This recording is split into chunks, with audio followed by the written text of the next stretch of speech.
Hello, peace be upon you. Assalamu alaikum. My name is Brother Ismail.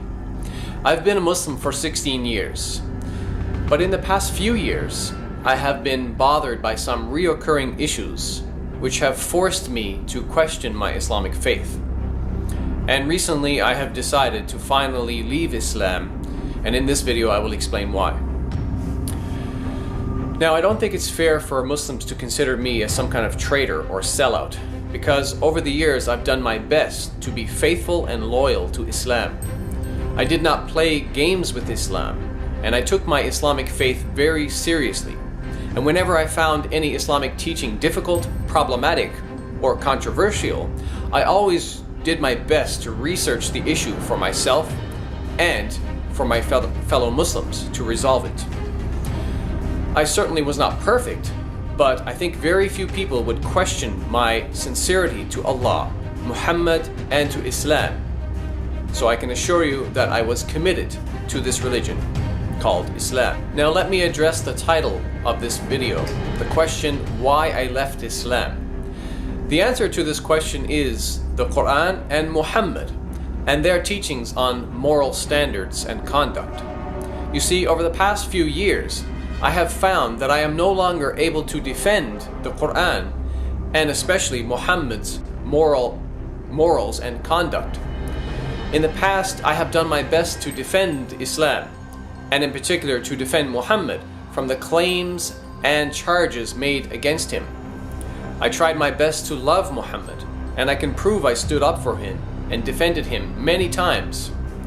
For example, I produced videos like Was Muhammad Merciful?, where I tried to provide examples of Muhammad's good character, and my video Who Are the Islam Haters?, where I tried to refute and expose the anti-Islamic critics, and I made many more videos in which I defended Islam and Muhammad. Most of the time I was successful in defending Muhammad against those who were attacking his character, as I was well educated in Islam and I studied Islamic apologetics for years. However, while I was defending Islam, I had noticed many of the criticisms were actually valid and based on authentic early Islamic sources, and I found myself at a loss to find adequate, honest responses to them. In the coming videos, I shall share with you many of the allegations made against the Quran and Muhammad that I could no longer defend. But for the sake of brevity, in this video I will provide you with one example. As shocking as it may seem, both the Quran and Muhammad teach that it's permissible, halal, to capture and female war captives, even if these women are married and their non-Muslim husbands are still alive. So let's investigate the Islamic sources to see what they say. The Quran in chapter 4 verses 22 and 23 informs Muslim men about the categories of women which they are forbidden to marry. But in ayah number 24 we read, وَالْمُحْصَنَاتُ مِنَ النِّسَاءِ إِلَّا مَا مَلَكَتْ أَيْمَانُكُمْ. Also forbidden are women already married, except those whom your right hands possess. So we see here in the Quran an exception, an example where it is permissible, halal, for a Muslim man to marry a woman who already has a husband. But who are these women described as being owned or possessed by your right hand? For the answer, let us turn to the most famous commentator on the Quran, Ibn Kathir, who, while commenting on Quran chapter 4:24, said the following, quote, Allah said, وَالْمُحْصَنَاتُ مِنَ النِّسَاءِ إِلَّا مَا مَلَكَتْ أَيْمَانُكُمْ.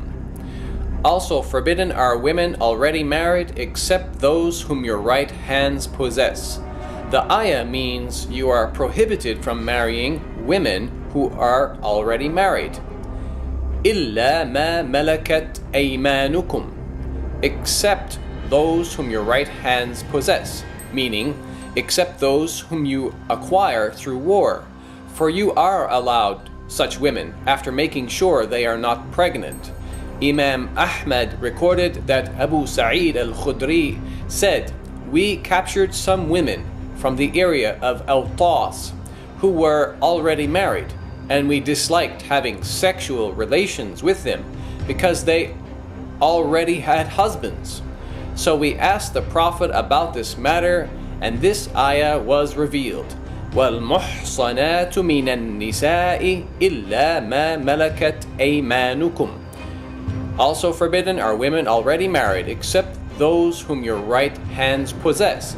Consequently, we had relations with these women. This is the recording collected by At-Tirmidhi, An-Nasa'i, Ibn Jarir, and Muslim in his Sahih.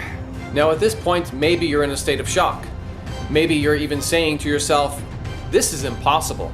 The glorious Quran and the noble Prophet Muhammad would never teach such. Or maybe you're thinking, there must be some other more positive interpretation to the Quran, chapter 4, verse 24.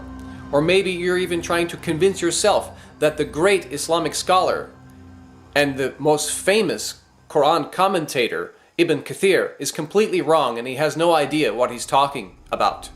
Brothers and sisters, I wish all of that were true, but unfortunately, when we investigate the matter further, things just get worse. For example, we read in the following hadith. In Sunan Abi Dawood, volume 2, hadith number 2155, Abu Sa'id al-Khudri narrated, the Messenger of Allah, meaning Muhammad, sent a military expedition to Awtas on the day of Hunayn, and they met their enemy, fought them, and defeated them. They took captives. فَكَأَنَّ أُنَاسًا مِّنْ أَصْحَابِ رَسُولِ اللَّهِ تحرجوا من غشيانهن من أجل أزواجهن من المشركين. But some of the companions of the Messenger of Allah were reluctant or felt uncomfortable to have relations with them, meaning the female captives, because of their pagan husbands. فأنزل الله في ذلك والمحصنات من النساء إلا ما ملكت أيمانكم. So Allah revealed the Quranic verse, and forbidden are women already married except those whom your right hands possess. And this is again Quran chapter 4 verse 24, as we said.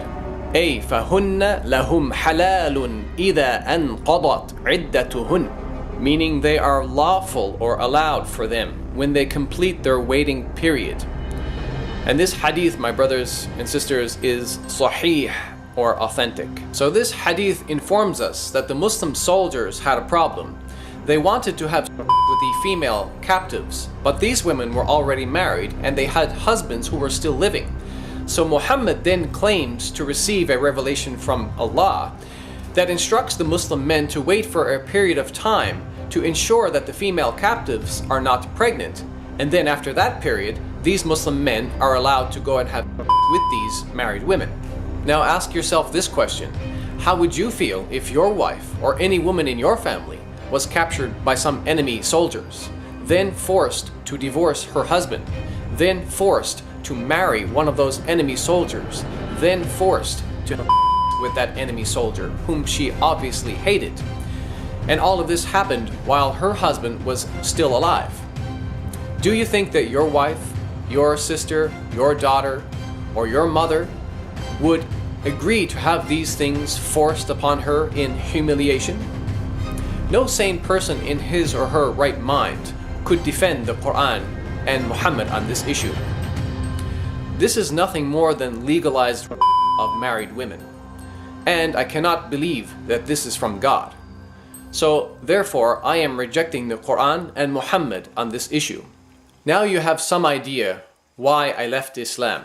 And in the coming videos, I hope to share more reasons with you, because there are many. Thank you for watching, and may God bless you and me and us all.